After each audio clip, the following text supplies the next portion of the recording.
Hi, I'm Greg Gutfeld, or as I'm known in prison, Captain Cuddlebucket. Here's what's coming up. 3 North American leaders, 1 colossal waste of time. Why is climate change more important than terror? I don't know. The Bill Clinton-Loretta Lynch meeting, the dumbest move of the week, or the dumbest move of the year. Great caller. And the most important debate you'll see this holiday weekend, is a hot dog a sandwich or not? Your move, Chris Wallace. You look great, America, not a day over 240. Let's do this, you sexy thing.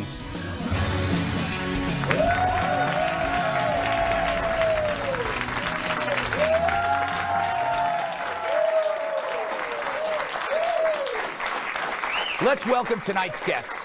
She's so bright that the planets have begun to orbit her. Gillian Turner, former National Security Council member and a Fox News contributor.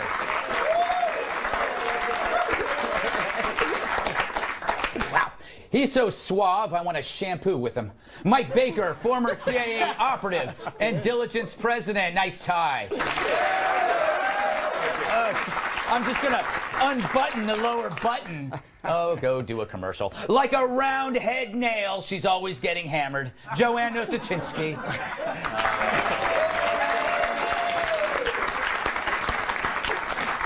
And he should work in the ER because he leaves everyone in stitches. Hey. Andrew Schulz.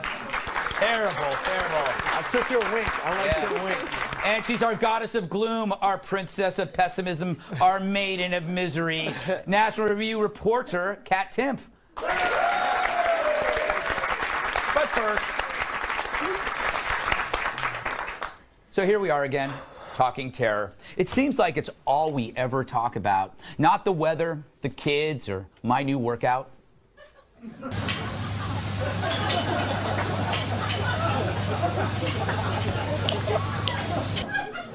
It's terror more than ever.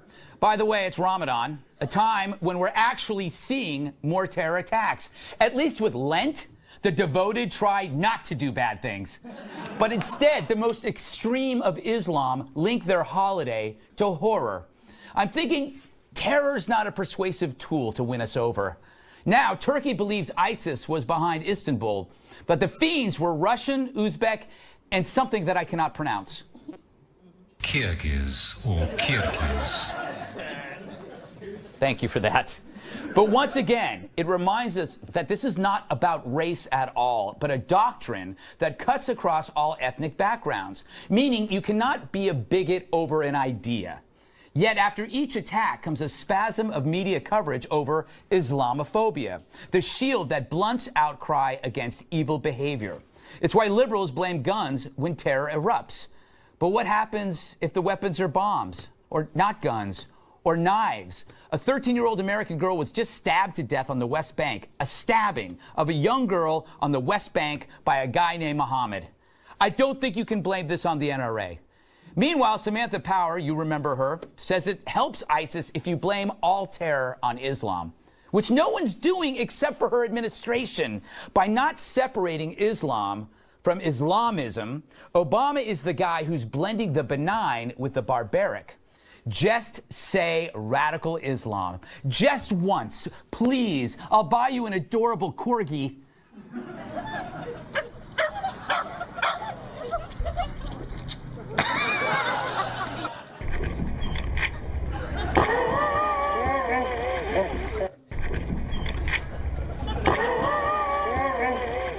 You need something to make you smile. But what if we compromise? Start saying radical Islam, but then add, not that there's anything wrong with it. It could work. Meanwhile, the president's bummed. He was about to save the earth at a climate change summit, and terror interrupted him again. For the president, terror is the distraction from the real work at hand. But in reality, climate change is Obama's flight from facing true evil. But at least they got the handshake right.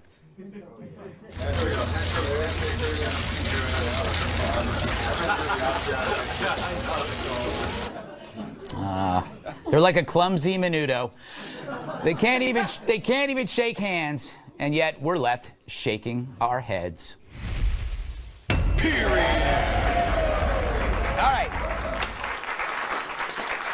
Gillian, is it getting worse or does it seem like it's getting worse because we're covering it more? I'm not sure. I'm not sure the answer to that question either, but I've been talking to a lot of friends about that very question in the intelligence community. It definitely feels like things are escalating, that there's more instances of large-scale terror attacks that are very public, not just because the press is covering the attacks, by the way, but because they're done in public. Right. I mean, they're done in these very soft target-like places, like airports, like cafes, things of that kind of nature that have been going on in certain parts of the world for many years now, like Israel, are now spreading. Yeah, and Israel, being used to it, know how to harden soft targets and have actually accepted the logic and the mentality of doing that. You are no longer shocked if you go to a bakery and there's a dude with a gun, Baker. Is it time for us to start thinking like Israel? Well, we won't accept that level of security. Look, We should. Yeah, we should, but everybody's got an appetite for it right after an attack or a couple of attacks. I have an appetite for it all the time. Yeah, well, you're in the minority because think about how quickly everybody got disgusted with having to take their shoes off. Right. Or just the inconvenience of it all. And so, yes, we want more security, but we don't want it for very long. We don't want it to inconvenience us. To weigh in on what you said, it is getting worse. The bottom line is, it is getting worse. We're getting more incidents overseas. There's more concern over the rise of a new generation of jihadists in different places, including Bangladesh. Right. So this is a real problem. And also, to your point earlier, it's insanely frustrating to President Obama. Because it has hijacked his term, and both terms, and it's not what he wanted to be remembered for, was the war on terror. Yeah, he wanted to slow the rising tides of the ocean. By the way, I'm one of the few people that didn't mind taking off shoes because I have a foot fetish. And generally, when I'm in line at the airport, You know who's got some great feet? Who? Joe Nosuchinsky. Every time I'm on a show with him. Yeah, He has even a pinky toenail. But you know what? You're saying that in front of Kat, which is hurtful. But you know what? It's like you usually have to go on the web for hours to look for pictures of feet. I just go to the airport. There you go. It's free. Andrew, I don't believe that there is a conflict between security and freedom. I think security enhances freedom. Am I crazy? No, I think we got too much freedom. Yeah, thank you. Why? We don't need it all. Oh, really? What would you like to get rid of? Take it all away. Yeah. I really don't think, look at my cell phone, look at my emails. Me and a few friends sharing Netflix, boo-hoo. Yeah. What is the big deal? Look at it. If it helps, if it creates a more secure space, I'm totally okay with it. I think this freedom thing is overrated. I think that it enhances freedom. If people, if you can pick between two venues, one that is secure and one that is not, and you're taking your family, you will go to the secure one. That doesn't limit your freedom. It enhances you. I don't want my family looking at what's on my phone. I don't want anybody to see what's on my phone. That's my nightmare. Right. Okay? If I had the choice between dying and having my iCloud published, gotta die. Well, that's on you. By the way, Yeah.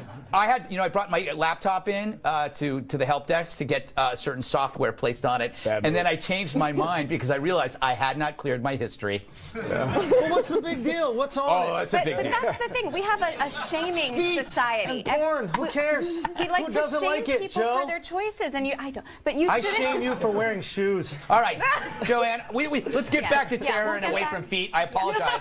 That was on me. I think that this administration might be focusing on the wrong problem. So we heard Kerry recently saying that the latest attack in Istanbul, ISIS is getting desperate. Right. I understand that their goal is to have a state, right? And they aren't really acquiring that land, so maybe their goals aren't really happening. However, the idea of Islamism, which they, really preach, and they want to get those lone wolves doing the soft targets and things, that does seem to be expanding. Right. They're gaining ground And we need in to the make fun of these ideological people. way. That's why these lone wolves, with the way that we talk about terrorists, we need to make fun of them more. These are cuckoo bananas people who are such losers that they had such a hard time making friends that they had to join ISIS to make friends, right? Did they try a Zumba class and no one liked them? So ISIS it is. They're losers. They're not cool. They're not That's true. They suck. I joined the speech team instead. Mike, you've been itching to say something. I've been watching you squirm, so don't blow it. Yeah, no. Well, first let me time it to make sure it's under a minute. Yeah. Shall we? First of all, I don't know where to go with what Kat just said. But she is right. You've got. I mean, the fact is, you have to identify that these people are losers. Anybody who believes that they're going to kill themselves now and kill everybody, and that they're doing a favor to gay But people. they don't think they're losers. Yeah, the administration wants to make this point all the time. They're not Muslims. They're not representing Islam. It's not the administration's place to tell these people, because the folks that carried out the Ataturk airport bombing and in Paris, and you know, they believe they're on the true path. And they yell it. Allah Akbar is basically their Gesundheit. Can we also say another thing that everybody is, I think, afraid to say?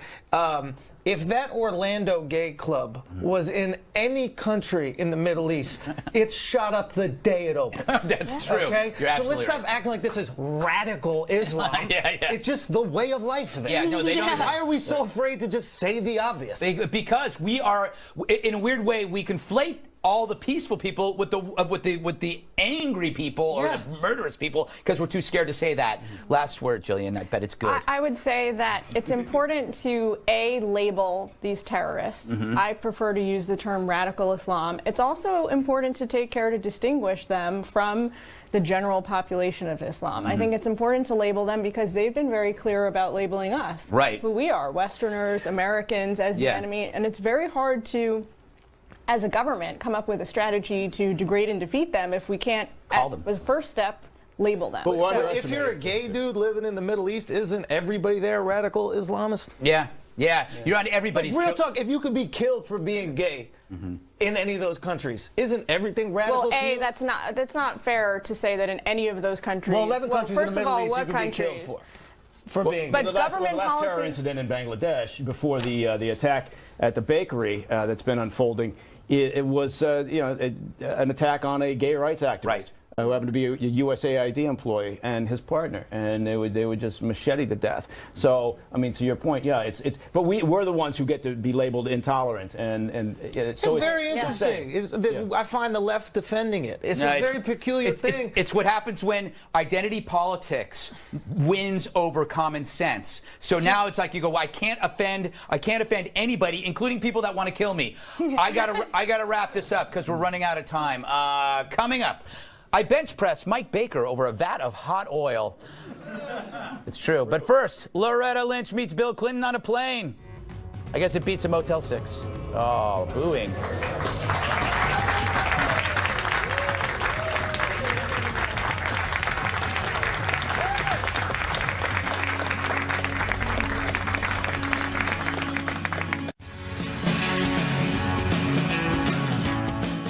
Why are the easy questions so hard to answer? Attorney General Loretta Lynch gave a head-splitting interview at the Aspen Ideas Festival on Friday, where she was asked about that 30-minute Tarmac tryst with Bill Clinton at the Phoenix airport. Jonathan Capehart, love that name, started off with a simple question. What on earth were you thinking? That was about the meeting. Kick back, folks. This answer is going to take a while. Well, I think that's the question of the day, isn't it? Yes. And I think that's a perfectly reasonable question. I think that's the question that is called, by what happened in Phoenix, because people have also wondered and raised questions about my role in the ultimate resolution of matters involving the investigation into the State Department emails. I just did all of my online Christmas shopping during that soundbite. Has she answered yet? And to the extent that people have questions about that, about my role in that, certainly my meeting with him raises questions and concerns. And so, believe me, I completely get that question. It's working. I forget what the question was. Mario Andretti didn't spin his wheels this much. Even my cat's calling BS on her. And I think it is the question of the day. But I think the issue is, again, what is my role in how that matter is going to be resolved? And so let me be clear. Okay, so that non-answer goes on for a while longer, just enough to scramble our brains. Then Lynch drops this gem about how she'll handle the FBI decision on the Clinton email investigation. I fully expect to accept their recommendations. She fully expects to accept their findings. Got to hand it to her. That's some good lawyer yak. All right, Andrew. Yes. Did you follow any of that? Do you have any conclusions? Dude, she wanted to jump in the lake like that corgi. Yes.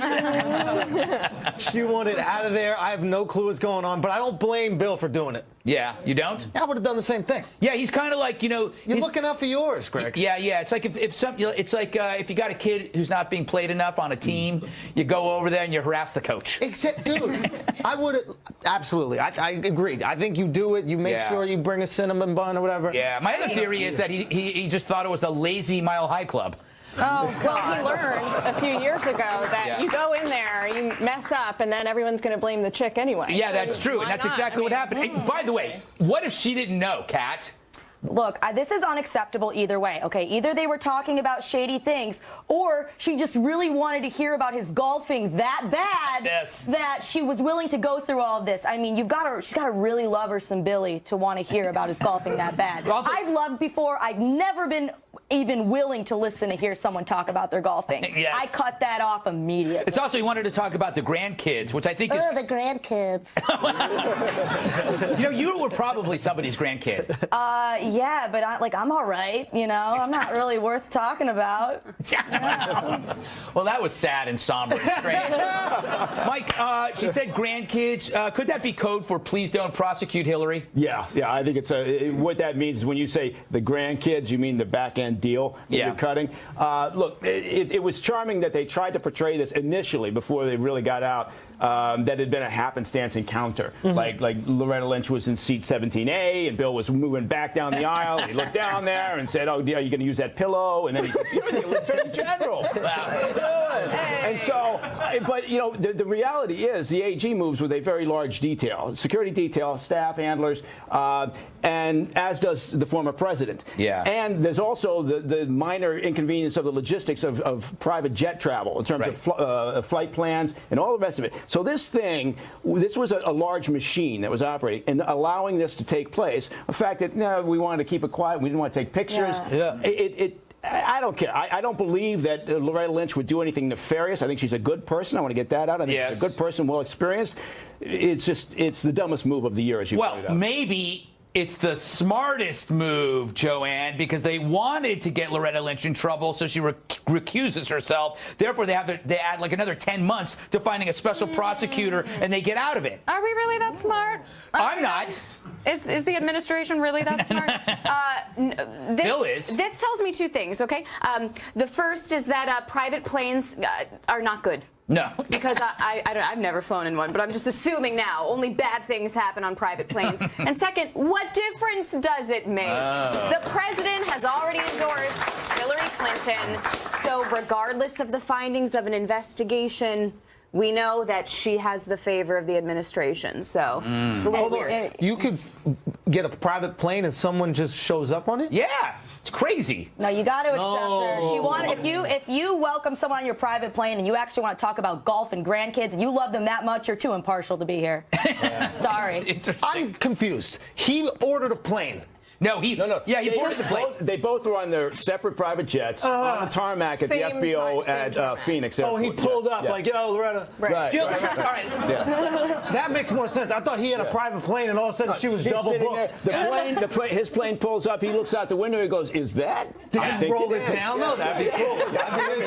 They raced for pink slips on Dead Man's Curve. And little Billy Thompson rolled his... Well, anyway. Gillian, I'm going nowhere with that. Does it stink? Or is it? What do you think? It does. Look, I'm as bipartisan as anyone. I haven't endorsed anyone in this election. Even when people, right? But this, what I have to say about this is, when I first read about it, I thought, strange. Right. I read about this chance encounter and all of these things, a fly-by-the-night kind of. It was a half an hour. Yes. And people say, well, it's very difficult for her as the Attorney General to not accept a visit by a former president of the United States. But you know what? She's the head of the Justice Department. Yeah. She's the head of the FBI. Nobody, even the Democrats, they think it's crazy. Do you think they met like on a plane Tinder? When you're at the airport and you're just like looking for like elitist people. Elite, yes. Yeah. No, I really do think. Yeah. I really do think he went in there beforehand to kind of smooth things over, and he thought he was doing his wife a favor. It's like she's going to be so happy that she's not going to punch me when I get home. I'm getting Good night. I don't think she'll say that. She really knows better. She gets the importance of optics in Washington. She gets the importance of doing the right thing, saying the right thing. Why she allowed this slip up? I'm more disappointed in her. By the way, when did this happen, by the way? I'm sorry. Was it? That's a good question. It was the beginning of the week. Yeah. It was the beginning of the week. Yeah. Maybe they were talking about Game of Thrones. That was an excellent season finale. That is true. And maybe none of the people in the security detail watched it because they were being security guards. And Loretta saw it. It's amazing. This campaign should be a cakewalk for her. I mean, if you look at the electoral map, you got all this blue and a little red. It's like Papa Smurf with a head wound, and it's like she's just handing this stuff to Trump. It's like, you got nothing to talk about. Here, talk about this. Look how corrupt I am. Crooked. Oh, if she starts calling herself Crooked Hillary, he wins. And it was right in the aftermath of having her second grandbaby. Yes. You know, like all this She could have milked that baby. Right. Well, not really. I never get sick of hearing about grandkids. Just love it. Yeah. Grandkids are great. You'll have some one of these days. Absolutely not. No, yes, you will. Oh, you will. No, you'll make them out. You'll make them out of felt and sand. And in your little house where they keep you chained, you'll have your little grandkids, and you'll play with them every day. All right, because that's how Kat lives. You're not wrong. I'm not. Coming up, who would win in a fight to the death? Andrew Schulz or a starving raccoon? We find out next. Plus, the debate no one asked for, but we did it anyway. Kat and Joe go at it over meat.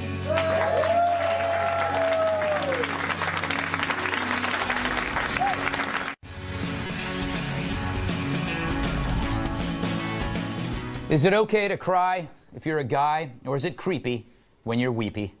There was lots of talk about men crying last week when LeBron James let the tears flow after winning something called the NBA championship. According to a new survey, 16% of Americans think it's yucky for a man to cry in public. Yucky. That number is cut in half for women, with 8% of Americans saying it is unacceptable for a female to cry in public. Within the same survey, 20% of men admitted to crying in the past week. The remaining 80% beat the crap out of them and took their lunch money. All right, I'll go to you first, Baker, because you used to be the CIA. Are you tough enough to cry? When was the last time you cried? My dad's funeral. What? Yeah. Oh, yeah. God, Thank you. Greg. Well, I just Play the corgi. Yeah. Play the corgi.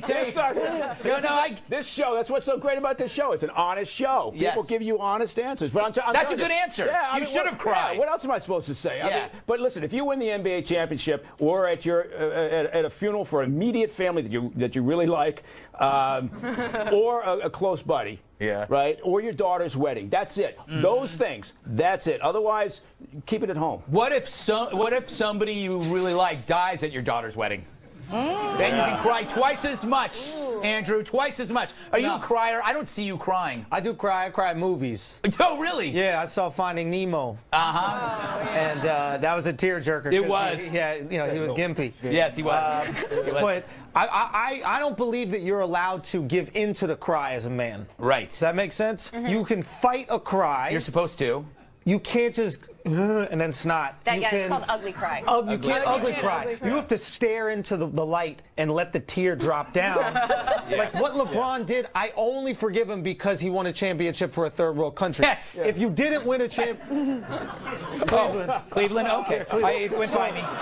It went by me. So, but outside of that, I think there's no reason to cry, especially in America. We got it pretty good. Yeah, what's the cry about? I mean, other than loss and painful heartache, Gillian. I'm really surprised to hear this from these American gentlemen. I thought the American people were like totally desensitized to man crying after having John Boehner as the Speaker of the House for all those years. I'm very surprised we haven't He was a weepy gotten tangerine. farther along.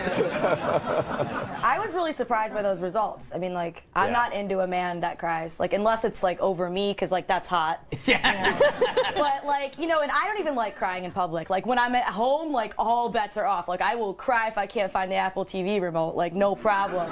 But like, you gotta have people respect you. Yeah. No, I like crying in public. On public transportation? Yes. That's like the one place you can. That is so true. No one will say anything. Yeah, but It's like you're Nobody in your cares. own box. But that's woman privilege right there. No, no, it's not. It's that on the subway there are two things you can't do. One is cry in public and furiously masturbate. I learned both the hard way. Or cry while you're masturbating. Yes, And yes. you're not That's supposed to completely cry. out. You're not supposed to cry in the you can't do workplace, that. Yes. especially women. But I think that that's a mistake because what else are you supposed to do with the rage? Yes. Right? I would recommend actually, I don't know, taking Drink. my personal Honey is right. Cry in the and storage closet. generalizing it to all women. I don't cry when I'm sad necessarily. I cry when I'm enraged. And if men would sometimes do that, it would be a great outlet. Like, for example, rather than punch somebody in the face, sometimes at the office, Have you burst into ever tears. punched somebody in the face? I'm telling you, it is so Absolutely. good. Crying is Talk about cathartic. cathartic. When you punch someone in the face and then they start crying, it's double. It's a stress reliever. wow, But it's look, beautiful. this is all part of the sort of the wussification of the American male. Do you know It's why very- this article is full of crap? Because the example they use is an exception. LeBron James. So they say, oh, this guy cried. Yes, he's an NBA champion. You're going to tell him not to cry? Like, if this should have been, they didn't have any other examples Yeah, that they because could men use. didn't want to come forward because we've shamed men into thinking that they can't.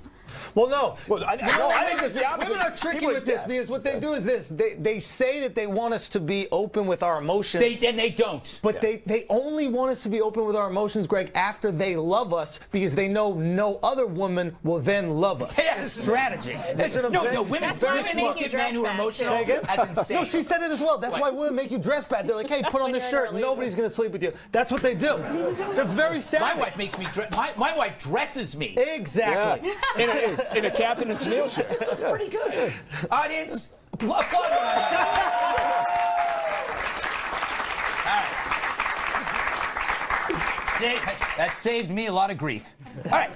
Coming up, we are just minutes away from the debate to end all debates. Eat your heart out, Lincoln Douglas. Is that a boxer?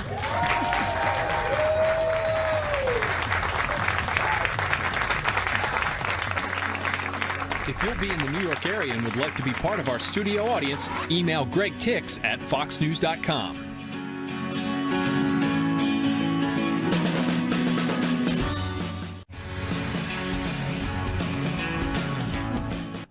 Is a hot dog a sandwich? It's a question that has plagued the nation since its founding over 1,000 years ago.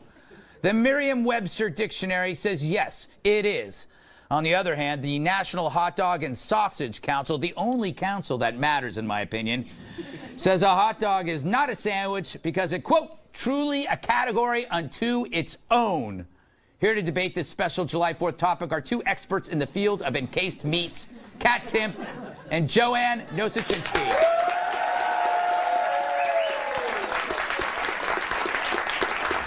Joanne, to you first. It's in the dictionary. Okay, who are Merriam and Webster to decide? It should be up to the Hot Dog Council to determine a hot dog's identity. They conduct scientific research that benefits hot dog manufacturers and consumers. So going against their wishes by calling it a sandwich could ruin the entire industry. And that would make you a francophobe, Kat. And I want no part of your hatred. Oh, no, I don't hate. I just respect the traditional definition of sandwich that's in the Bible. Kat, there are Bible references of sandwiches? No, Bible's the name of my dictionary. 'Cause I love words. Okay. Oh, jeez. Yeah, 2 or more slices of bread or a split roll having a filling in between. Hot dog meets that criteria. This debate is over. I win. Okay, not so fast. The bun is simply an accessory. Because if you take the bun away from the hot dog, you still have a hot dog.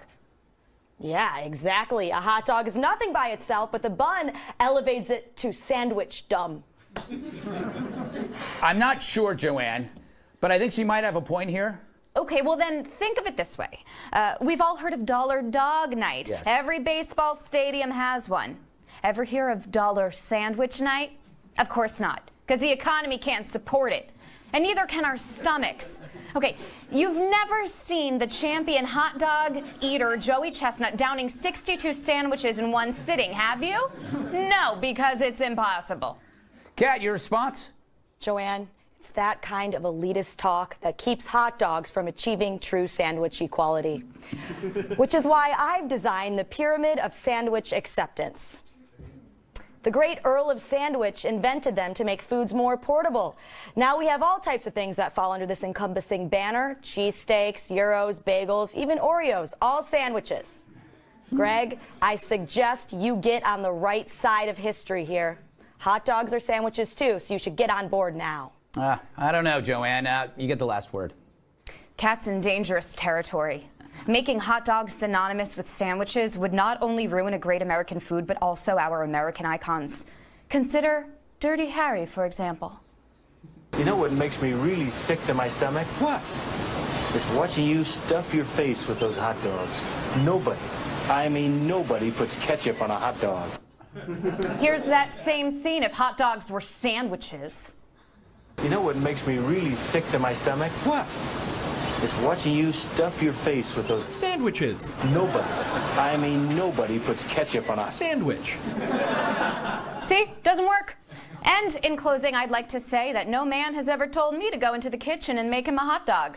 Therefore, hot dogs, not sandwiches. All right. Fair argument.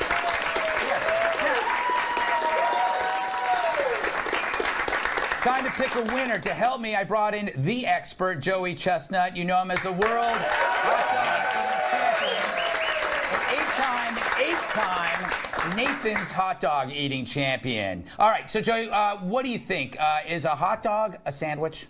Greg, a hot dog is its own entity. Nothing more, nothing less. Wow. I think you stole that from Confucius. Or possibly Yoda. Either way, it sounds pretty important and intelligent. That settles it, America. A hot dog is not a sandwich. I'm sorry, Kat. Yay. All right. We learned nothing.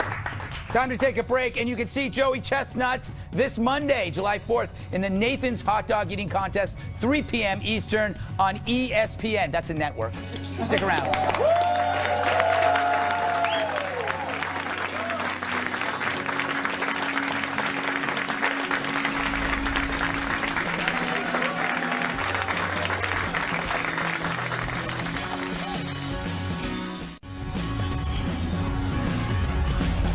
I have a theory.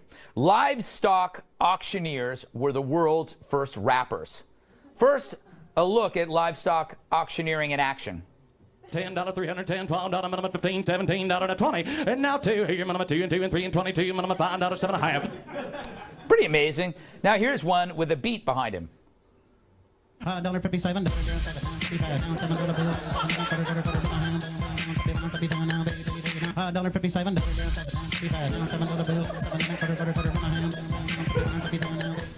That clip is from the geniuses behind a Vine account called Auctioneer Beats. So not entirely my theory. I stole it. More, please. 98 and 3, 3, 3 and 2, 2, 2, 4, 3, 4, 6, 3, 6, 8 here and 10, 3, 10, 12, 12, 12, 96, 98 and 3, 3, 3 and 2, 2, 2, 4, 3, 4, 6, 3, 6, 8 here and 10, 3. These videos are so catchy, like they're like picking up drifters. I can't stop. Once you start, that is. Try one more.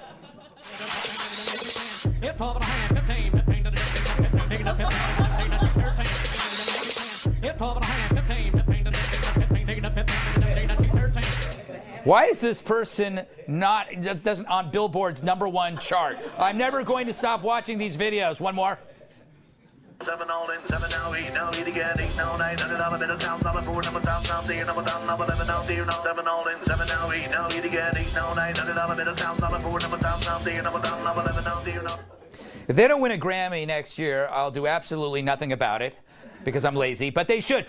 Andrew, did we just see the creation of a new genre? Absolutely not. No. But the hand motions is what makes it hip hop. Without the hand motions, it's weird and it's okay. But the second old man starts going, fada, fada, fada, fada, fada, fada, no, that's it. I want it. I don't know, man. Mike, I gotta say that this is like we've been ignoring these guys. They've been practicing this art in obscurity.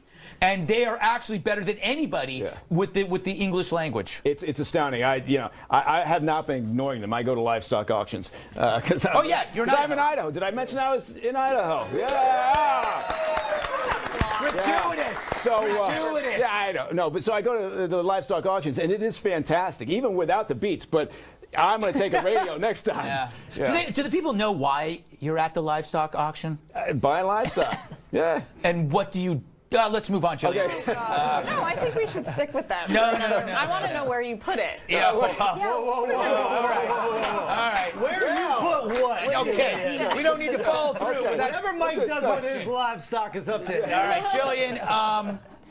We've had a lot of revolutions in music. We had punk, we had hip hop, we have electronica. But isn't it time for something new? Could this be it?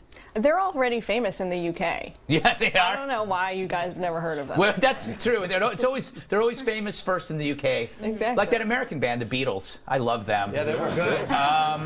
Kat, thoughts? It was fine. Yeah. I guess. I don't know. Like, I think being a livestock auctioneer probably kind of fun. I could see myself doing that maybe. You don't have a couple years. You know what? You could see yourself doing anything without actually trying. like actually going to learn how to do it. Well, I'm a star, so why can I not be an auctioneer star? All right, Joanne, I'm going to show you another one. Okay. $1.46 and a half, $7 and a $7 and a half, $7 and a $47 and a half. Do it again, now $1.46 and a half, $7 and a $7 and a half, $7 and a $47 and a half. Do it again. Joanne? Yeah. So you're in a club, right? You see that. And I mean, are you going backstage and are you ever going to leave? No, and it's amazing because the two worlds are really the same. You know, the first auctions sold women. Daughters specifically. That is and now terrible. the hip hop world, super misogynistic. It's like it's the same thing. Where did you get that the first auction sold women? Some of the first auctions. Wikipedia. What's your Wikipedia? Mike would like to know if he can buy a woman. Now tell him. No, terrible. I gotta draw the line at that one. No. It's no. You mean to tell me that rap music is misogynistic? Some say. Yes.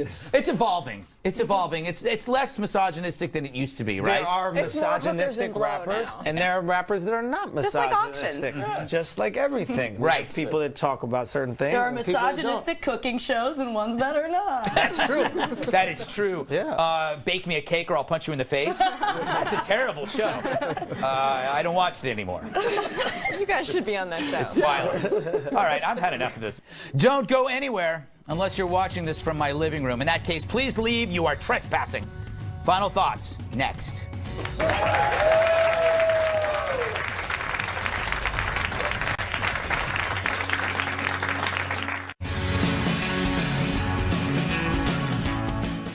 Hey, we're almost out of time, so... What you've wanted to say all show, but haven't had the chance to say, so here's your chance to say it. Right now. Pretty long title, but worth every penny, Jillian. It was free. Final thoughts?